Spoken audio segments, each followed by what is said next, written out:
Richard Drax.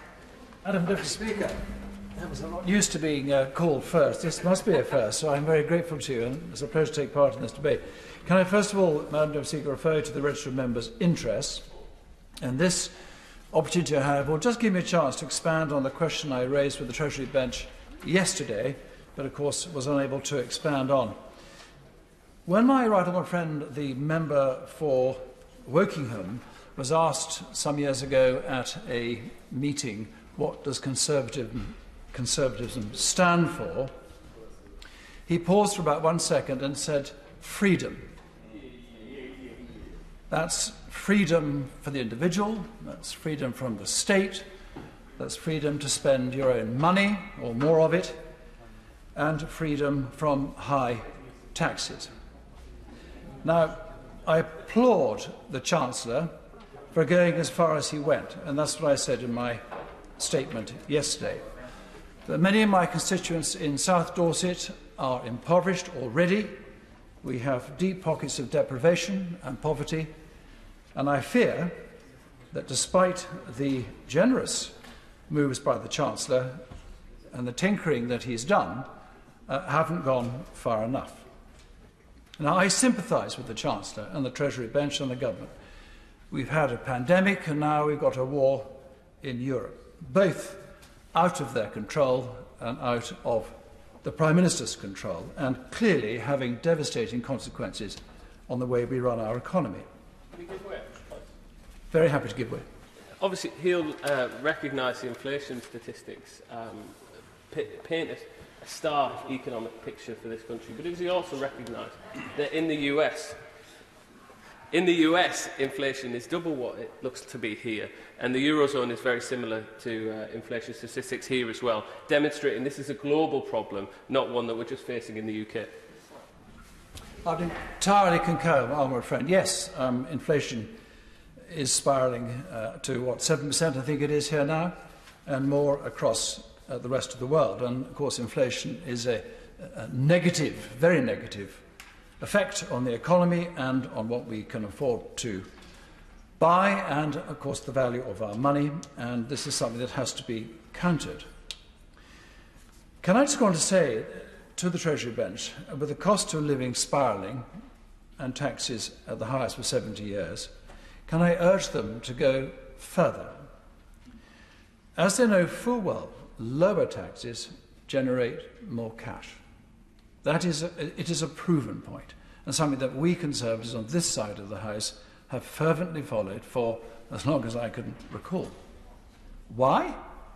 Well, again, as the bench knows, low taxes are a force for good, both for the individual, who is far better placed to decide where to spend their money, and for the private sector, which can better invest in their businesses, employ more staff, and sustain a profit. An ugly word for the members opposite, I know. And let's not forget, it is the tax from these profits which pay for the public sector. Would my honourable friend give way? Be very happy to give. Madam Deputy Speaker, would my honourable friend confirm that every single Labour government has raised taxes rather than lowered taxes and left this country in a situation that every single Conservative government has had to get this country's economy back on track in order to do that? I totally concur with that. I totally concur with that comment. And regrettably, they'll do it again and again and again, because regrettably that is what socialism is all about. Very happy to give way. I thank you for giving way on that point. The point I just wanted to make was that that isn't entirely true. I mean, if we think back to 2010, as far as I recall, VAT was then 15%. It was increased by 33% by the Conservative government to now 20%. That is the most regressive tax of all, hitting everyone, and particularly those on very low incomes. I agree to the extent I don't like any tax. But of course, if you have a note saying there's no money left, it does put a government in a slightly difficult position, because they've got to have some money to run the country, and the public sector which we all hold so dear. I'm very happy to give way. If he doesn't like any tax, and since we've heard that VAT has been raised to quite high levels, would he support our call to cut VAT by 2.5% to 70.5%, because that would really make a big difference to disposable income for people, and they would spend it on the highways, that it would exactly do what he is proposing? In the ideal world, I would love to scrap VAT. I'd love to. Get rid of scrap it altogether. It's a tax on, it's extraordinary that you ask someone to do something and you pay tax, creating all this work and getting the economy going, and you're taxed to do it. It's quite extraordinary when you think about it. But there again, the government is in a predicament, as I've explained, through pandemics and a war, situations way out of their control, and they are, I know, trying to do the best they can with the very difficult cards they have in their hand.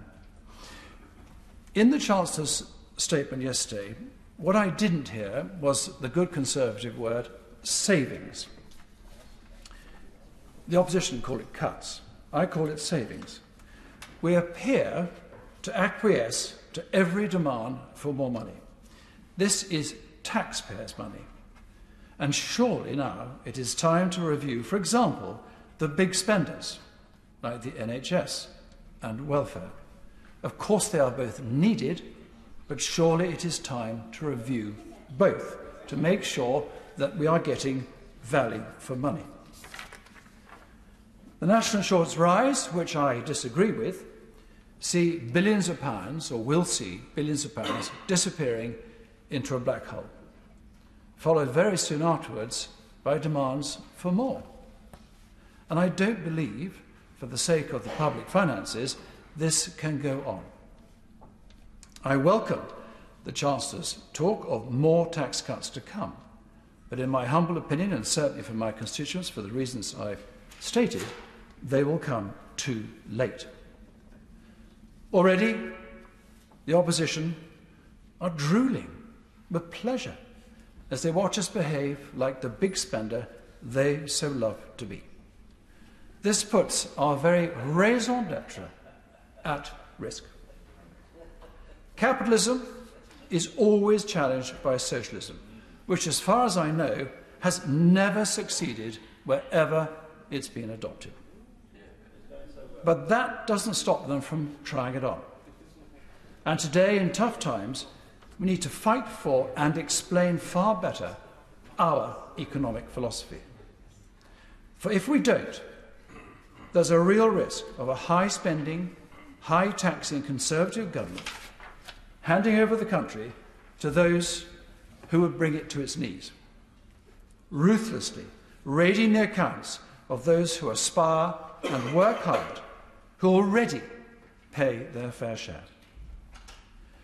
I would be neglectful if I didn't very quickly mention, as it was mentioned in the statement yesterday, money for our armed forces. Now, I know this is not directly linked to national insurance, but it was raised in the statement yesterday.